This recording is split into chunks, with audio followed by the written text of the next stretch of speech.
In Iraq, the American forces are in the middle of a very important battle. Miles and some of his teammates go inside a crumbling building for cover as they keep on firing at the enemy. Unfortunately, their captain is shot right in the neck and he quickly bleeds out, dying in Miles' arms. Suddenly an explosion makes the whole building shake and a bright light appears in the area before Miles goes out to fight again. As he runs up a hill, a bullet hits him in the stomach and he falls to the ground. Miles looks up and sees two missile-like objects fly by, followed by a strange aircraft, which suddenly turns its light toward him and makes him scream before passing out. Sometime later, Miles wakes up in pain inside a strange room. There are no windows or doors. It's gray panels covering every inch from corner to corner. Miles forces himself to stand up and take a closer look at the wall, but his wound is bleeding heavily and he falls again. He cries out for help but nobody answers, so he uses his emergency supplies to clean the wound and wrap it up. Then Miles tries using his radio, however it isn't working. When he looks up, he sees the word abandon on a wall, which wasn't there before. He tries asking for help again and this time he tries the few words he knows in Arabic, to no avail. When he looks again, the wall now says abandon all and the floor shows save the sinner's soul. Miles takes another look and now the phrase says abandon all hope. Starting to feel dizzy, Miles takes off his backpack and his clothes, realizing the temperature in the room is going up rather quickly. Miles' body sweats like crazy and he starts freaking out, hitting the wall as he begs to be let out. His sweat boils when it drips on the ground and Miles starts wondering if he's actually dead, slowly losing his mind and getting paranoid to the point he grabs his gun to shoot at the walls. Eventually the heat is too much and he falls to the ground, screaming in unbearable pain before passing out. Later when Miles wakes up, the temperature is back to normal. He rushes to grab his flask to drink some water, but at that moment the room starts spinning. Miles is thrown around with his things, getting hurt every time he lands on the spinning walls. This goes on for a few minutes and when it finally stops, Miles notices the room is on a new position because the words are now on different spots. To his shock, some of his things are stuck on the ceiling. At first Miles freaks out, thinking it's a dream.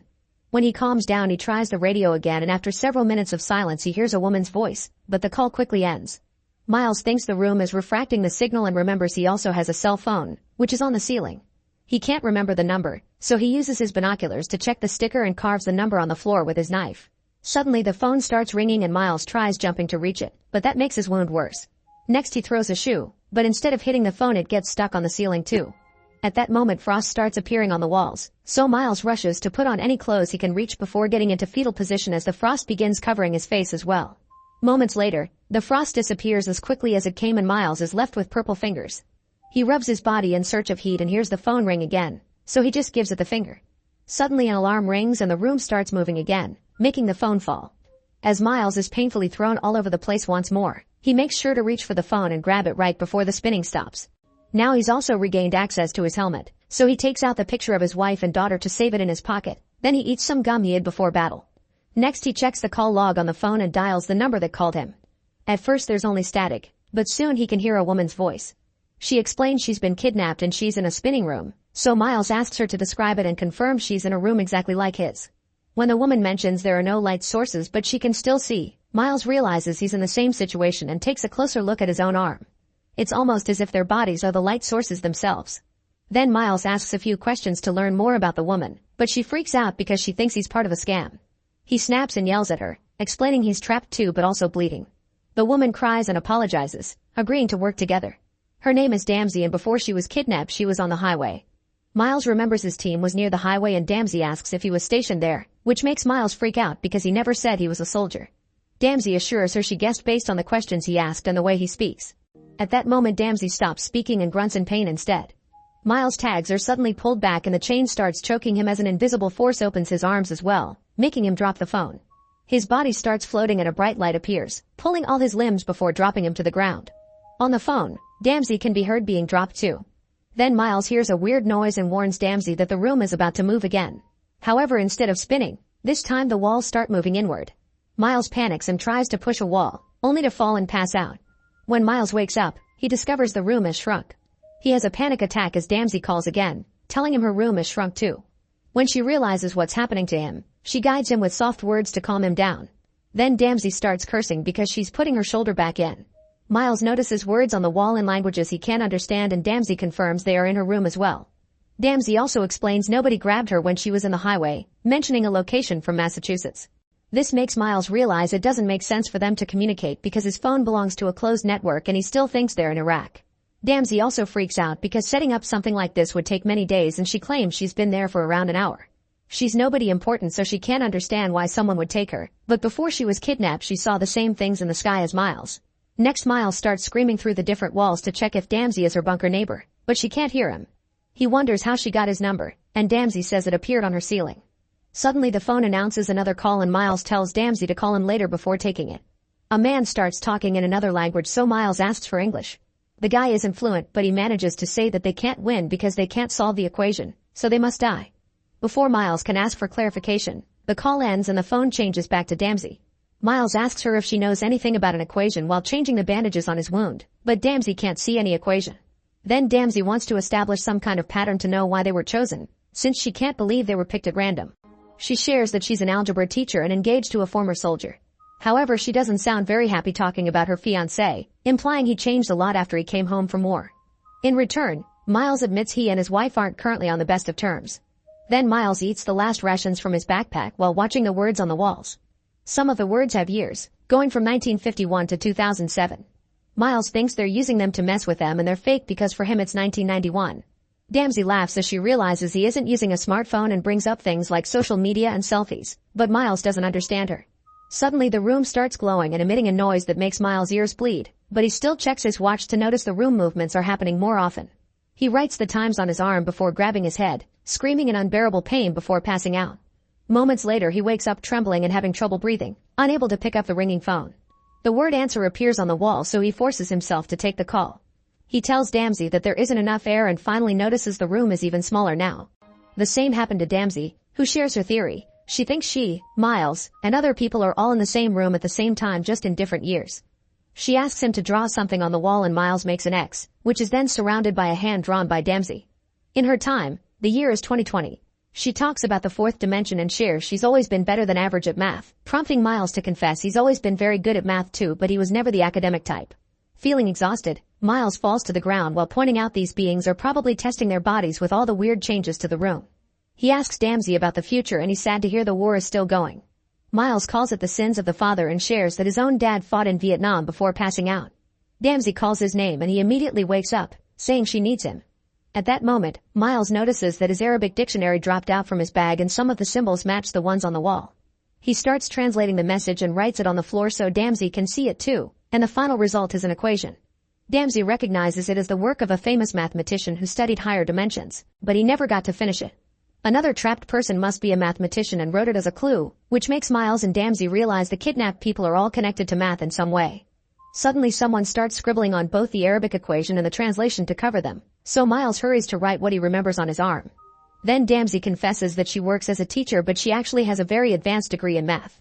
Her fiancé got her the teaching job because he doesn't like it when she talks smart. Damsey asks Miles if the war has changed him and made him hurt someone he loves, so he explains war transforms humans into animals. Guessing Damsey's fiancé must be abusive, he shares that his own dad used to beat his mom, but Miles couldn't do anything because he was too young. The day he tried to stop his dad, the man threw Miles on the pull-out bed and shut it. He couldn't move or breathe, he could only hear his dad beating his mom up. Afterward Damsey concentrates and manages to remember the equation, so Miles asks her to write it on the wall before another change happens. Damsey struggles because she's using her keys to scratch the wall, which takes time. At that moment the room starts shaking and Miles' hands are forced to touch the ground. He tries to remove them but he can't. It seems the gravitational pull has become quite stronger. Soon Miles' knees are pulled down too and the bullet is pulled out of his wound before his face hits the ground as well, making him bleed even more. Miles screams as his entire body suffers the force of the pull, but in just a few minutes is over. A trembling Miles reaches for the phone and curses when he sees the cracked screen. Then the alarm rings and the room starts spinning again. Since it's smaller, Miles can jump from wall to wall instead of being thrown around. The spinning doesn't last long this time and the light goes out for a few seconds. When Miles can see again, he notices the room has shrunk even more. As he trembles and reminds himself to keep it together, Miles tries the phone. At first nothing happens and he's ready to give up, but eventually Damsey answers. Unfortunately she's interrupted by a call from the foreign man, who says they can't see or know. The man keeps repeating they must fail sacrifice and Miles doesn't understand what he means, so he hangs up. Now he can talk to Damsey again, although first he must wait for the static to stop. Damsey says she broke her arm, that she's running out of battery, and that death is their only option. Miles realizes she's been working with a foreign man the entire time, so Damsey finally shares what she knows. They were caught by a superior species who are testing human intelligence to check if they're a threat. Damsey thinks humanity isn't smart enough to go against these aliens, but Miles swears they can learn to control the room with enough concentration. As Damsey thinks about the equation and how the solution must be the answer to escaping, the light goes out. In the darkness, Miles can be heard screaming and cursing at the aliens, ignoring Damsey's attempts to calm him down. Suddenly he starts having flashbacks from his time during the war and his dad beating his mom, causing Miles to yell under the psychological torture. He squirms on the floor as he reaches for his gun, but he can't defend himself from something in his head. Eventually the flashbacks stop and Miles tells the aliens they won, so he asks them to end things. As he cries, he gets his gun ready to self-delete if necessary. He says he can't deal with all his trauma anymore and asks his dad why he killed his mom, admitting he's slowly becoming his father but doesn't want to be. After reminding himself that he isn't his father, Miles lowers the gun and calls Damsey, who is also crying. She saw flashbacks of her fiancé, and she admits she has scars from all the times he beat her. One day she finally ran away and drove so fast down the highway that she crashed. That's when the aliens took her. Damsey asks Miles if he ever hurt his wife, so Miles answers that he never did but he's thought about it. Disgusted, Damsey hangs up. Then a call comes from the foreign man, scolding Miles for trying to solve the equation. He insists they mustn't win because then humans will become a threat as bad as the aliens themselves. These creatures shouldn't see Earth as a threat either, or who knows how they could react. It's better to pretend to be innocent lab rats. Suddenly the alarm rings and the room starts shrinking again. Miles tries to stop it to no avail and soon his body is twisted in a very tight space. At that moment Damsey calls again and asks the same question, so Miles swears he never hit his family. He had urges but he fought against them to avoid being like his dad. Miles thinks he's sick and that's why Damsey should be the one to solve the equation. She's the better person and the one that deserves to get out. He apologizes for who he is and for what Damsey went through, and Damsey forgives him. Miles asks her to find his family and tell them he loves them and they deserve better. Now Damsey has the strength to finish the equation, using the time between room movements as clues.